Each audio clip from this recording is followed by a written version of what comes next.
नमस्कार, मी श्रुती राहुल बुलेटिन मध्ये स्वागत करते। मोठी आणि महत्त्वाची घडामोड पावसाचं धुमशान पाहायला मिळतंय।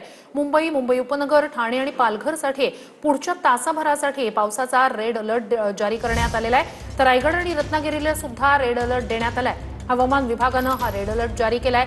संध्याकाळी 7 वाजेपर्यंत रेड अलर्ट जारी करण्यात आलाय। तर मुंबई उपनगराचा परिसर, ठाणे, पालघर सोबतच रायगड, रत्नागिरीसाठी रेड अलर्ट पुढच्या तासाभरासाठी जारी करण्यात आलेला आहे। तर डोंबिवलीच्या नेवाडी नाका परिसरात रस्त्यावर पाणी साचलंय। रस्त्यावर पाणी साचल्यानं बदलापूर काटेई रस्ता वाहतुकीसाठी बंद झालाय। अधिक या सगळ्या संदर्भात जाणून घेऊया आपले प्रतिनिधी मयुरेश जाधव यांच्याकडून। मयुरेश, आत्ताची अपडेट काय?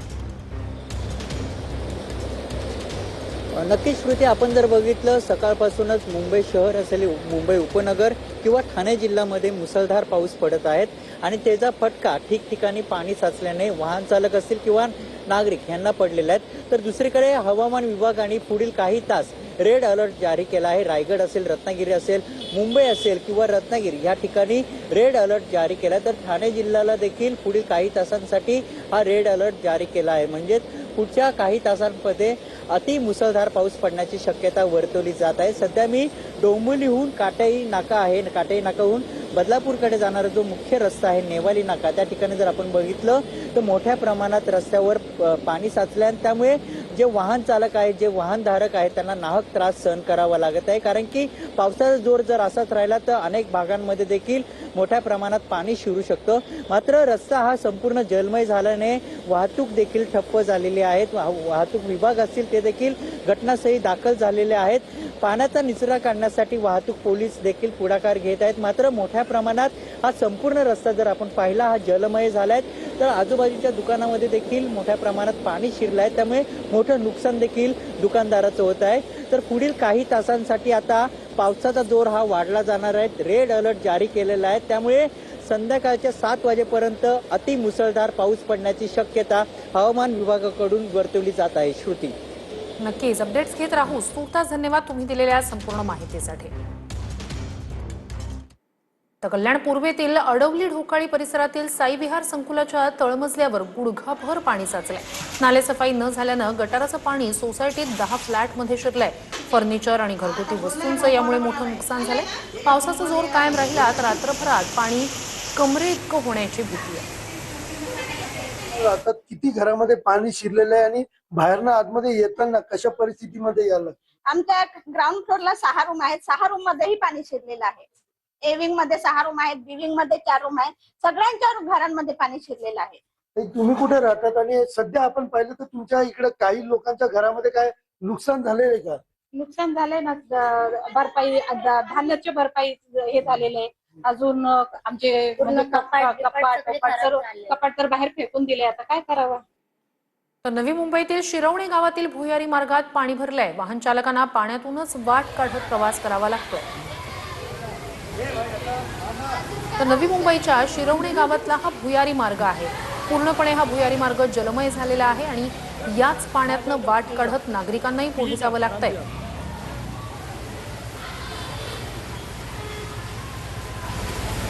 ही दृश्य आहेत नवी मुंबईतली। नवी मुंबईचे सुद्धा अनेक भाग आज खरं तर जलमय झालेले आहेत। शिरवणे गावातली ही दृश्य, हा संपूर्ण भुयारी मार्ग जलमय झालेला आहे। याच पाण्यातनं वाट काढत नागरिकांना आणि वाहनधारकांना सुद्धा पुढे जावं लागतंय। तर या साचलेल्या पाण्यात अनेक ठिकाणी वाहनं बंद पडण्याचे सुद्धा प्रकार घडतायत। नवी मुंबईत आज अनेक ठिकाणी अनेक परिसर जे आहेत ते जलमय झाल्याचं पाहायला मिळालं। तर उल्हासनगरच्या बाबासाईनगरमधील घरांमध्ये पाणी शिरलं। 50 ते 60 घरांमध्ये पाणी साचलं। रात्रभर पडत असलेल्या मुसळधार पावसामुळे या घरांमध्ये पाणी शिरलंय। महानगर पालिका का बोलते सफाई आयोजन किए कहाँ कौन सी एंगल में आप देख सकते हो नाली साफ की है। पूरा हमारे घर का नुकसान हुआ है। टीवी खराब हो गया, वॉशिंग मशीन खराब हो गया, फ्रिज खराब हो गया, पूरा तैर रहा है घर पे। अभी हम घर पे कल दोपहर से हम बेघर है। हम आखिर करें क्या, किसको बोले? हम किराएदार है, आखिर कौन जिम्मेदार है? महानगर पालिका कोई आने का कोई ये है ही नहीं। सफाई वगैरह 15 दिन से बोल रहे सफाई करने के लिए, कोई आने के लिए रेडी नाही था। पाणी घुसलं दादा, पाणी 2 वाजल्यापासून आम्ही बाहेर भटकतो। लोकांच्या दारात जातो, तिकडे लहान लहान लेकरं आमचे पाणी कोणी काढायला येत नाही, नाला पण नाही काढत कोणी. का असं काय झालंय? काय माहिती, इतक्या वर्षात नाही आला, आता फुल नाला झाला. बघा तुम्ही किती पाणी आहे. आम्ही कुठं कुठं राहावा, काय करावा, कसं राहावा सांगा बरं तुम्ही. का पहिला कुठून पाणी येतं? पहिला यायचं पण जायचं, आता तर आलं तर थांब.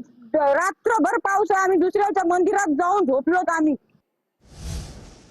बातमी नवी मुंबईतनं एलपी पुलाखाली बिकानेर समोर शॉर्ट सर्किट झाल्याची घटना घडली तर 2 विद्यार्थिनी विद्युत प्रवाहाच्या संपर्कात आल्या. विद्युत प्रवाहाच्या संपर्कात आल्यानं या दोन्ही विद्यार्थिनी पाण्यात पडल्या. या दोन्ही विद्यार्थिनींना उपचारासाठी रुग्णालयात दाखल करण्यात आलं. महापौर सुजाता पाटील यांनी घटनास्थळी भेट देत पाहणी केली. एलपी पुलाखाली शॉर्ट सर्किट झालं त्यामुळे या ठिकाणी जाणाऱ्या 2 विद्यार्थिनींना करंट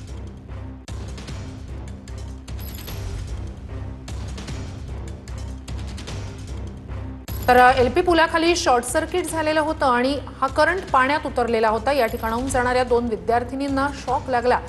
या विद्यार्थिनींवर रुग्णालयात उपचार करण्यात आले. 2 विद्यार्थिनी या ठिकाणाहून जात असताना त्यांना शॉक लागल्यानंतर त्या पाण्यात पडलेल्या होत्या.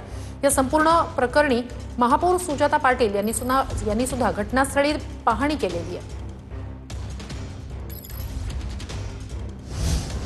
पुण्यातील स्वारगेट परिसरात झाड कोसळलं. एक मुलगी यात थोडक्यात बचावली. फांद्या मुलीच्या अंगावर पडल्या. नागरिकांनी फांद्यांखालून मुलीला त्वरित बाहेर काढलं. रिक्षा चालकानं वेळीच ब्रेक दाबल्यानं रिक्षातील प्रवासी सुद्धा बचावले. ही दृश्य आपण पाहतोय शिलाई चौकातली ही दृश्य आहेत. या ठिकाणी एक झाड अचानक कोसळलं. तिथे मुलगी उभी होती. सुदैवानं झाडाच्या फांद्या या मुलीवर कोसळल्या. लगेचच तातडीनं आजूबाजूचे नागरिक सुद्धा मदतीसाठी आले. या मुलीला त्या फांद्यांच्या खालून बाहेर काढण्यात आलं. एक मोठं झाड या शिलाई वर्ल्ड चौकात कोसळलेलं होतं. सिग्नल होता म्हणजे लाल सिग्नल होता त्यामुळे वाहनांची वर्दळ त्या ठिकाणी मोठ्या प्रमाणावर नव्हती. रिक्षानं सुद्धा वेळीच ब्रेक मारला त्यामुळे रिक्षातले प्रवासी सुद्धा थोडक्यात बचावले.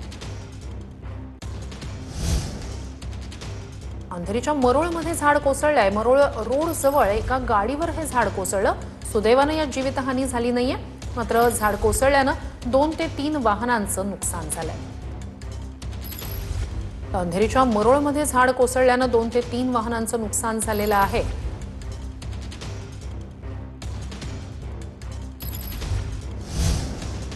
पालघर जिल्ह्यातील शाळांना उद्या सुट्टी जाहीर करण्यात आलेली आहे. पालघर जिल्ह्यासाठी उद्या सुद्धा रेड अलर्ट जारी करण्यात आलेला आहे. अतिमुसळधार पावसाचा हवामान खात्यानं इशारा दिलाय. प्रशासनाकडून नागरिकांना सतर्क राहण्याच्या सूचना देण्यात आल्या. पालघरला सुद्धा मुसळधार पावसानं झोडपून काढलंय. उद्या पालघर जिल्ह्यातील शाळांसाठी सुट्टी जाहीर करण्यात आली. वसईच्या राजिवली वाघराळपाडा परिसरात नाल्यातील पुराच्या पाण्यात 2 कार वाहून गेल्या. सुदैवानं या चालकाचा जीव वाचलाय. कार नाल्यावरील पादचारी पुलाला अडकल्यानं पूलही वाहून गेल्याची घटना घडली. राजिवली वाघराळपाडा परिसरातली ही दृश्य आपण पाहतोय. वसईतली नाल्यातील पुराच्या पाण्यात 2 कार वाहून गेल्या होत्या. यातील कार ज्या आहेत त्या पुलाला त्या ठिकाणी धडकल्या, पादचारी पुलाला धडकल्या. या दुर्घटनेत वाहन चालक बचावलेले आहेत. मात्र या कार पुलाला त्या ठिकाणी अडकल्या, त्यात पूलही वाहून गेल्याची घटना घडली.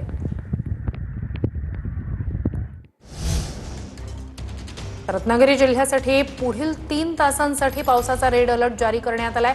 पुढील काही तासात मुसळधार ते अतिमुसळधार पावसाची शक्यता आहे. तर उद्यापासून 5 तारखेपर्यंत ऑरेंज अलर्ट जारी करण्यात आलाय. सखल भागात पूरसदृश्य परिस्थिती निर्माण होण्याचा धोका आहे. नागरिकांना सतर्कतेचं आवाहन करण्यात आलंय. रत्नागिरी जिल्ह्यासाठी पुढील 3 तासांसाठी पावसाचा रेड अलर्ट देण्यात आलेला आहे. पुढच्या काही तासात मुसळधार ते अतिमुसळधार पावसाची शक्यता आहे. सतर्कतेचं आवाहन प्रशासनानं केलंय. तर मुंबईत पावसाची संततधार सुरूच आहे. पवई तलाव ओव्हरफ्लो झालेला आहे. तिकडे रायगड जिल्ह्यात मुसळधार पाऊस झालाय त्यामुळे नद्या दुथडी भरून वाहू लागल्या. रत्नागिरीतील शीळ, सुकोंडी आणि पंचनदी ही धरणं ओव्हरफ्लो झालेत. सिंधुदुर्गमध्ये नद्यांना पूर आलाय. नदीकाठी सतर्कतेचा इशारा देण्यात आलाय. नवी मुंबईत जोरदार पाऊस झालाय. यामुळे एपीएमसी मार्केट परिसरात पावसाचं पाणी साचलंय. व्यापाऱ्यांना आणि वाहन चालकांना या पाण्यातूनच वाट काढावी लागली आहे.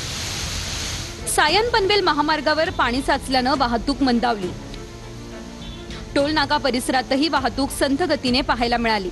नवी मुंबईमधल्या जुईनगरमध्येही रस्त्यावर पाणी साचलं त्यामुळे वाहन चालकांची तारांबळ उडाली.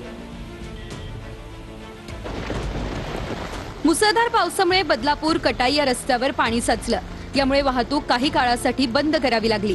नेवाळी नाका परिसरातल्या रस्त्यावरही पावसाचं पाणी साचलंय. कल्याणच्या उंबर्डे गावामध्ये माध्यमिक शाळेत पावसाचं पाणी शिरलं. 8वी, 9वी आणि 10वीच्या वर्गात पाणी शिरलं, त्यामुळे शाळेनं सुट्टी जाहीर केली. या शाळेच्या पाठीमागे असलेल्या नाल्याचं पाणी शाळेत शिरलंय. नालासोपाराच्या तुळींज रस्त्याला नदीचं स्वरूप प्राप्त झालंय. नालासोपारा पूर्व, तुळींज, आचोळा, सेंट्रल पार्क या परिसरातले रस्ते पाण्याखाली गेले. वसई विरार महापालिका रुग्णालयाकडे जाणारा मार्गही पूर्णतः पाण्याखाली गेलाय. मुंबईत कालपासून जोरदार पाऊस बरसतोय. मुंबईमधल्या पावसामुळे पवई तलाव हा ओव्हरफ्लो झालाय. अंधेरी सबवे देखील काही वेळासाठी बंद करण्यात आला होता. पावसाचं पाणी काही ठिकाणी साचल्यानं वाहतूक सुद्धा मंदावली होती. रायगड जिल्ह्यातही जोरदार पाऊस कोसळलाय. कुंडलिका नदी इशारा पातळीच्या उंबरठ्यावर पोहोचली आहे. माणगावमधल्या काळ, कळंबी आणि सावित्री नदीच्या पाणी पातळीत वाढ झाली आहे. सतत कोसळणाऱ्या पावसामुळे नदीकाठच्या गावांना सतर्कतेचा इशारा देण्यात आलाय. रत्नागिरी जिल्ह्यात गेल्या 3 दिवसांपासून जोरदार पाऊस कोसळतोय, त्यामुळे धरणांच्या पाणीसाठ्यात वाढ झाली आहे. रत्नागिरीमधलं शीळ धरण हे ओव्हरफ्लो झालंय. शीळ धरणातून रत्नागिरी शहराला 90% पाणी पुरवठा होतो. रत्नागिरी जिल्ह्यातील इतर धरणांच्या पाणीसाठ्यातही चांगली वाढ झाली आहे. दापोलीमधील सुकोंडी, पंचनदी ही धरणं देखील 100% भरली आहे. सिंधुदुर्गमध्ये देखील मुसळधार पावसामुळे नद्यांना पूर आलाय. यामुळे नदीकाठच्या गावांना सतर्कतेचा इशारा देण्यात आलाय. बुलढाणा तालुक्यातील धाड परिसरात जोरदार पाऊस बरसलाय. नदी नाल्यांना पूर आलाय. पाणी साचून राहिलंय, त्यामुळे शेतीचंही मोठं नुकसान झालंय.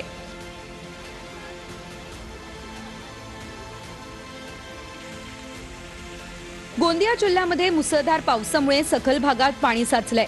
मुसळधार पावसामुळे ग्रामीण भागातील रस्त्यांना नाल्यांचं स्वरूप प्राप्त झालं होतं.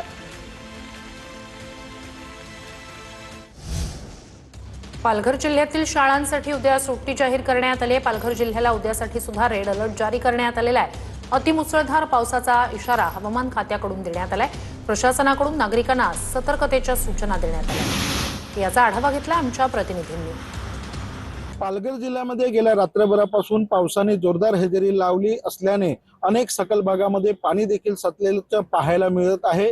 एकंदरीत पाहिलं तर अनेक सखल भागासह ग्रामीण भागामध्ये देखील पावसाचा जोर जो आहे तो कायम आहे आणि याचमुळे नदी नाले असो किंवा शेती असो यामध्ये पाणी तुंबल्याचं चित्र एकूणच पाहायला मिळत असून उद्या देखील पालघर जिल्ह्यामध्ये रेड अलर्ट जारी करण्यात आलाय. हवामान विभागाने अतिमुसळधार पावसाचा इशारा दिल्यानंतर आता जिल्हा प्रशासन आणि जिल्हा आपत्ती व्यवस्थापन यांच्याकडून जिल्ह्यातील शाळा असो, महाविद्यालय असो यांना सुट्टी देखील जाहीर करण्यात आली आहे. प्रवीण चव्हाण, TV9 मराठी, पालघर.